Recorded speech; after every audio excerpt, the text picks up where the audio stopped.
যারা ট্যুরিস্ট ভিসায় মালয়েশিয়া আসবেন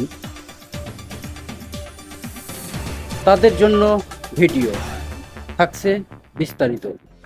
আসসালামু আলাইকুম সম্মানিত ভাই ও বোনেরা, আপনারা সবাই কেমন আছেন? আশা করি আল্লাহ পাকের অশেষ রহমতে আপনারা সবাই ভালো আছেন। আলহামদুলিল্লাহ, আমিও ভালো আছি। আমি কামরুল, মালয়েশিয়া প্রাগ ডিস্ট্রিক্ট থেকে আপনাদের সঙ্গে আছি। আপনারা দেশ এবং প্রবাস থেকে যে যেখান থেকে এই মুহূর্তে আমার এই ভিডিও দেখছেন, সবাইকে অসংখ্য ধন্যবাদ। ওকে, অনেক দর্শক অবশ্য আমাকে কমেন্টসে বলেছেন, ভাইয়া বাংলাদেশ থেকে আমরা ট্যুরিস্ট ভিসায় মালয়েশিয়া কাজের জন্য যেতে চাই, আসলে কেমন হবে জানাবেন। ওকে প্রিয় ভাইয়া, আপনারা যারা এরকম কমেন্টস করেছেন আপনাদেরকে অসংখ্য ধন্যবাদ। আসলে আপনাদের উদ্দেশ্যে কিন্তু আজকের এই ভিডিও। তো ভাইয়া, আমি আপনাদের উদ্দেশ্যে বলবো, যারা ট্যুরিস্ট ভিসায় মালয়েশিয়া আসতেছেন, যারা বেড়ানোর জন্য আসতেছেন ঠিক আছে, কিন্তু আপনারা কাজের জন্য যারা আসবেন মালয়েশিয়া ট্যুরিস্টে, আহ, আমি বলবো প্রথমেই যে আপনারা ট্যুরিস্ট ভিসায় মালয়েশিয়ায় কাজের জন্য আসেন না।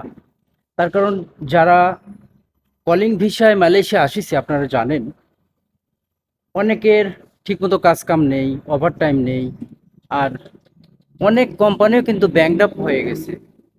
যারা মালয়েশিয়া আছেন তারা তো অবশ্যই জানেন, এরকম আমাকে অনেকেই জানিয়েছেন যে ভাইয়া আমাদের কোম্পানি তো ব্যাংকড আপ হয়ে গেছে, এখন আমরা কি করব। অনেকেই পাসপোর্ট রেখে চলে আসিছেন, অনেকে বেতন ঠিকমতো পাচ্ছে না। আবার অনেকের কোম্পানি কি করছে, পাসপোর্ট দিয়ে বলেছে যে তোমরা অন্য কোথাও কাজ করো, আমাদের কোম্পানিতে কাজ নেই। তো এই হয়েছে অবস্থা মালয়েশিয়ার। হ্যাঁ, যারা বৈধ কর্মী তাদেরই কাজ নেই, যারা কলিংয়ে আসিছে। তাহলে আপনারা যারা অবৈধভাবে আসবেন, আপনাদের কি হবে বুঝতেই তো পারছেন।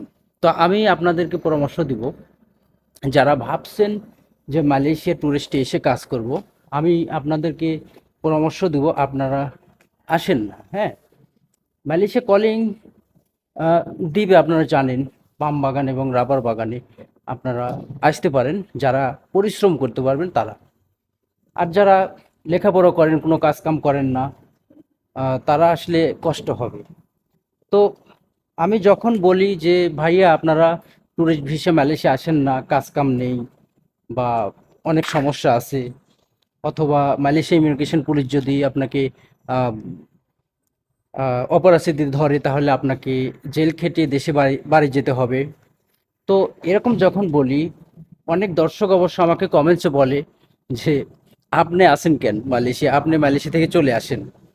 আসলে কি বলবো, যারা যাদেরকে বলেছি যে ভাই আপনারা আসেন না, অনেকে আসিছেন, বা তারা আমাকে আবার কমেন্টসে বলছেন যে ভাইয়া আসলে আপনার কথা না শুনে ভুলই করছি, এখন এসে কাজ নেই, দেশ থেকে টাকা নিয়ে এসে খেতে হচ্ছে।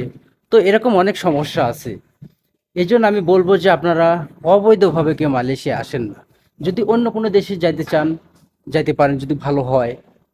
আর যদি সম্ভব হয় কোনো ব্যবসা বাণিজ্য অথবা কোনো আম, ছোটখাটো ব্যবসা হলেও করেন দেশে, বা কোনো কাজ কাম থাকলে করতে পারেন।